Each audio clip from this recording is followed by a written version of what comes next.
위대한 리더십은 사람과 세상을 움직이는 힘입니다. 다양한 분야에서 빛나는 리더들의 지혜와 경험을 함께 나누는 시간. 더 인터뷰 고혜진입니다. 도시를 만드는 것은 벽돌과 콘크리트지만 도시를 살리는 것은 그 안에 사는 사람들입니다. 하지만 때로는 리더가 그린 완벽한 설계도가 주민들의 마음과 엇갈리며 거대한 파열음을 내기도 하는데요. 7급 공무원으로 시작해서 도시공학 박사, 그리고 군수까지 스스로를 정치인이 아닌 도시 설계자라고 불렀던 사람. 거창의 지도를 바꾸려 했던 혁신가라는 평가와 함께 뚜렷한 목표의식과 실행력이 때로는 소통에 대한 다양한 해석을 낳기도 했던 인물. 그의 지난 시간과 앞으로의 길, 화면으로 먼저 만나보시죠.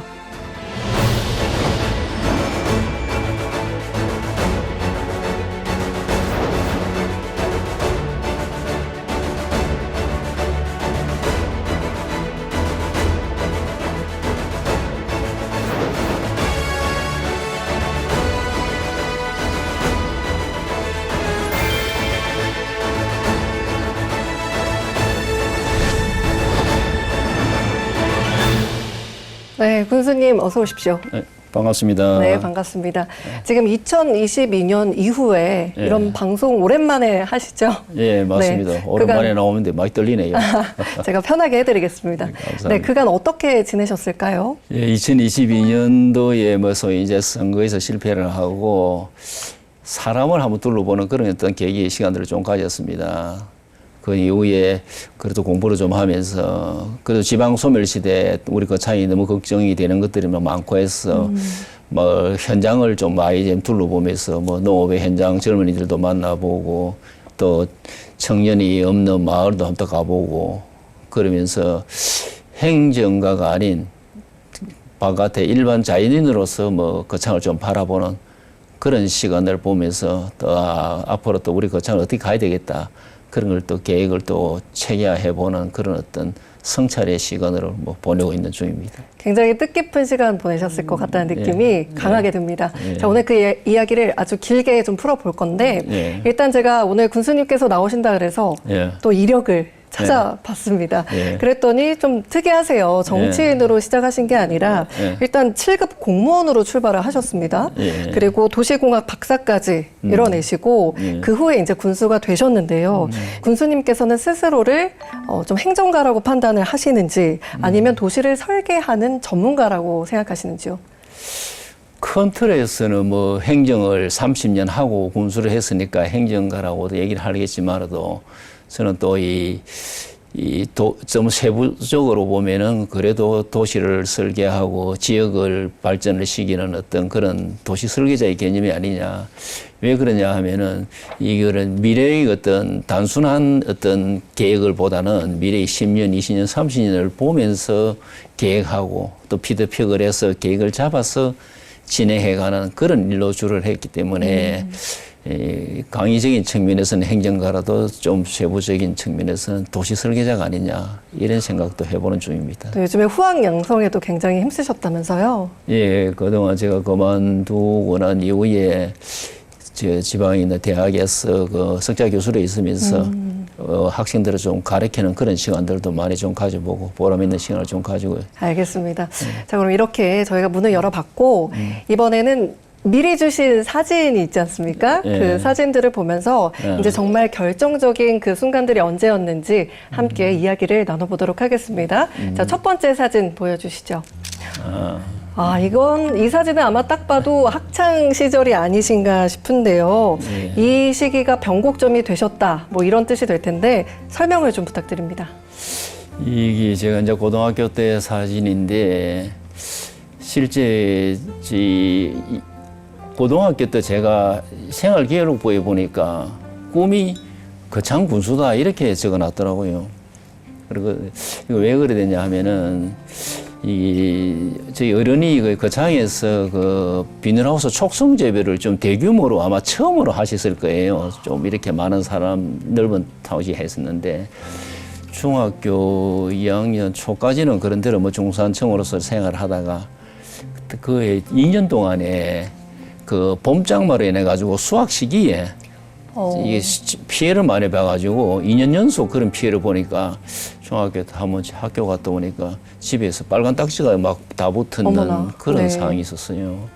그래서 그때 제가 이제 정신을 좀 버뜩 들고 이뭐 아버님께서 무슨 일이 있어서 큰일이구나 이러면서 저희들이 집을 갖다가 이사를 하게 되는데 한 집에 다 새들은 집을 다 못 살아서 저하고 동생은 옆에 집 사랑방에서 네. 그게 할 정도로 이제 집이 이제 힘들게 되어버렸습니다. 그래서 그때 제가 정신을 번쩍 좀 들고 뭐 공부도 좀 더 체계적으로 하고 이러면서 고등학교도 못 갈 그런 행편이었는데 그래서 그 공립학교로 좀 가게 되고 거기에서 이제 어머니께서 아버지는 일을 하다가 이렇게 됐으니까 그 사업에 실패를 했으니까 너는 꼭 안정적으로 공무원을 해야 된다는 그 소위의 말씀이 있어서 그때는 그 당시에 저 사진 나오는 저 시기에 제 꿈이 공무원을 하면서 공무원 중에서 군수가 제일 높은 줄 알고 그리고 참 군수라 적어놨는데 그때는 잊어버리고 있다가 뒤에 학교 전교생 상대로 이래 강의하러 가니까 교장 선생님이 소개를 하면서 생활기록부에 글에 적혀 있던 분이 꿈을 이루신 분이라고 소개를 하더라고요. 그래서 참 내가 그랬었나 이런 생각을 한 적이 있었죠. 진짜 뭐 정확히 꿈을 이루신 게 맞긴 하시네요. 그렇죠? 결론은 뭐 그래 됐습니다. 네. 저 어쨌든 거창에서 이렇게 초중고를 지내신 거잖아요. 예. 그럼 이렇게 힘든 일도 겪으시고 다양한 어떤 성장 배경을 가지고 계신데 이제 7급 공무원으로 시작을 하시고 야간 공부 그리고 현장 경험을 참 많이 쌓으셨어요. 예. 자, 쉽지 않은 길을 걸어오시면서 이렇게 지금까지 이 길을 버티게 한 그 동기는 무엇이고 참 그 계기가 무엇이었는지 궁금합니다. 이렇게 해야 된다는 기본 바탕은 어머님의 가르침, 부모님의 어떤 성실한 노력을 본받았다는 그것을 기본 바탕이 되는 것 같아요. 그래서 또 학교도 제가 고등학교를 졸업하고 가정행편 때문에 취직을 했었거든요. 네. 1년 정도 다녀보니까 대학 나온 사람하고 고등학교 저 나온 하고 월급이 한 3배 정도 차이 나는 거예요. 그래서 대학을 가야 되겠구나. 이런 제 스스로 느끼고 그렇게 해서 급하게 이제 전문학교를 가게 됩니다. 거기서 이제 2학년 1학기 때 7907 시험이 있었는데 그때 이제 제가 시험이 되더라고요. 그렇게 해서 이제 이 본격적인 공무원의 세계로 이제 좀 들어가는 그런 구조가 좀 됐었는데 사회생활 처음 하면서 느꼈던 그런 어떤 동기 속에서 직장 생활을 하면서도 초급 간부가 되고 난 이후에 공부를 더 해야 되겠다. 그래서 이제 학사, 석사, 그 이후에 이제 박사까지도 하자. 이렇게 해서 이제 성취일에 좀 뭐 목표 달성을 좀 하게 되는 그런 계기가 되었습니다. 그러니까 일을 하시면서 공부를 동시에 그렇게 진행을 하신 거잖아요. 예. 참 그렇게 하시기가 쉽지 않으셨을 것 같은데 예. 나 이렇게까지 독하게 공부해봤다. 이런 에피소드들이 분명히 있으실 것 같거든요. 예, 그게 참 공부를 밤에 1시간 반 정도 되는 편도 학교가 그랬었거든요. 그러다 보니까 끝나고 오면은 막 낮에 일하고 밤에 공부 좀 하고 운전을 또 해와야 되잖아. 그러니까 막 굉장히 힘들 때가 있었어요. 그래 하면은 차가 막 이래 흔들릴 정도로 잠이 오고 이래서 좀 차를 세워놓고 휴게소 네. 잠깐 잔다는 게 새벽까지 잔 적이 있었어요. 네. 그래 새벽에 이제 집에 오게 되잖아. 그러니까 집사람이 이상한 눈초리를 어디 갔다 왔느냐고. 의심을 받으셨군요. 속도 모르고. 그래 그 다음날 또 일을 하고 이러다 네. 보니까 남들은 좀 쉽다 싶어도 제 딴에는 상당히 어렵게 뭐 좀 공부를 하고 또 이것이 또 내가 살아가는데 뭐 바탕이 되겠다는 어떤 그런 개념들도 겸해서 뭐 고통이 있어야 또 뭔가를 이룰 수 있지 않느냐 그런 마음에서 그래 좀 열심히 한 것 같습니다. 네, 어쨌든 그때의 노력이 지금 또 빛을 발하고 계신 것 같습니다. 네. 자, 이번에는 두 번째 사진 또 함께 보겠습니다. 자, 이번 사진은 아마도 군수님께서 출판 기념회를 하셨던 것 같습니다. 예. 저기 보니까 공학박사 이홍기 출판 기념회 이렇게 또 슬로건을 내걸고 어떤 핵심 메시지를 또 전달을 하시려고 했었는지 그것도 궁금하거든요. 저 책을 쓰게 되는 계기가 저는 이제 도시계획이나 지역개발에 대한 이런 업무를 많이 해가면서 해외에서 이제 우리가 지방시대, 제가 지방공무원이잖아요. 네. 지방시대에 살아갈 수 있는 해외 사례들을 이리 쭉 보니까 이 지역이 특별한 큰 스토리가 없으면 참 살아가기 힘들다는 걸 느끼게 되었습니다. 그래서 그동안에 해외 다니고 또 이렇게 하면서 이 모았던 자료들 이런 개념을 가지고 이 도시가 창조를 시키지 않으면은 경쟁력이 없는 지방이 되고 말 것이다. 네. 그래서 이제 그 예를 들면은 뭐 중국에서 그 따산스 798 그 예술지구라든지 또 일본 북해도의 아벤다 공원 그 육자 산업의 본봉이거든요. 그걸 생산해서 향수를 만들고 판매하는 그런 개념이고 독일의 프라이부르크 같은 경우는 태양의 도시, 에너지로 산업화시켜 살아간 도시거든요. 네. 그래서 지방이 저렇게 경쟁력 있는 도시가 되어야 된다.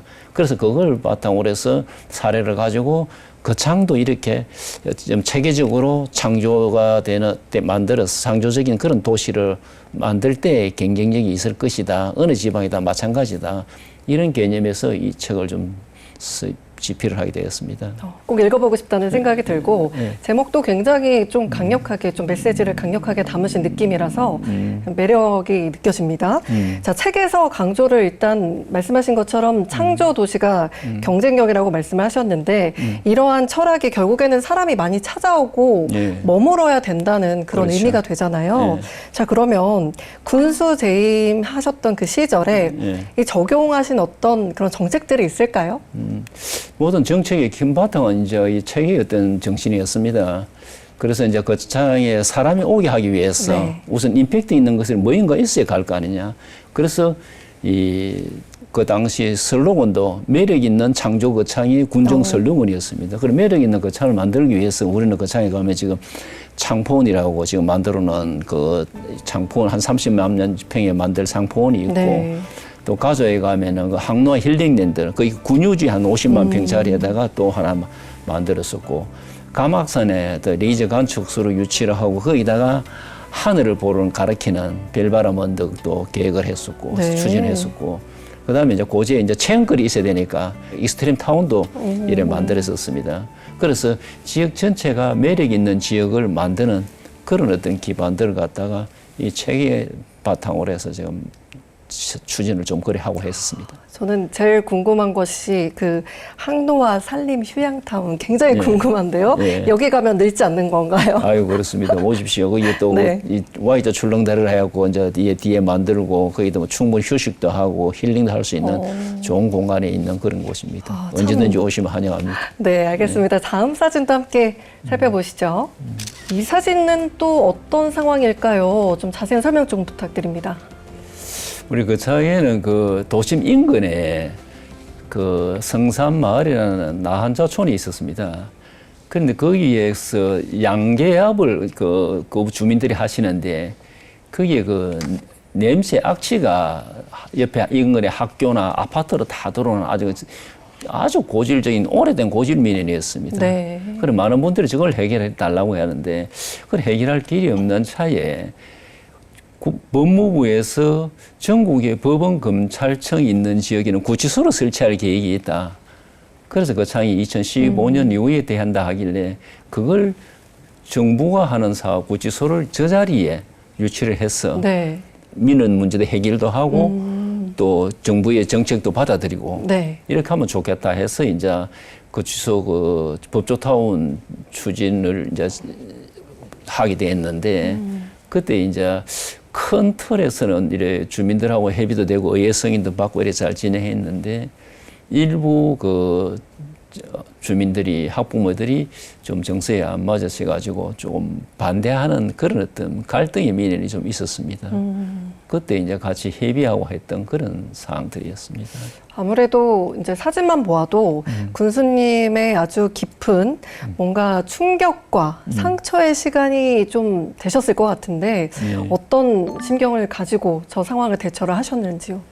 그렇죠. 추진할 때 그 당시에 추진위원회도 구성도 하고 한 2만여 명 국민의 한 3분의 1이 또 동의도 받고 이렇게 해서 또 저는 또 하기 위해서 전국에 견학도 해보고 구치소로 인한 지역의 문제가 뭐가 있을까 이런 까지도 다 디테일하게 피드백을 해서 정책을 결정을 해서 추진을 했는데 저것이 당연히 좋은 것이고 지역 문제도 해결하고 좋은 것인데 왜 이런 문제가 나오느냐 했을 때 제가 이 참 공감하는 능력이 좀 부족했다는 그런 생각을 많이 했습니다. 그 젊은 그 학부모들은 교육 환경이 바뀐다.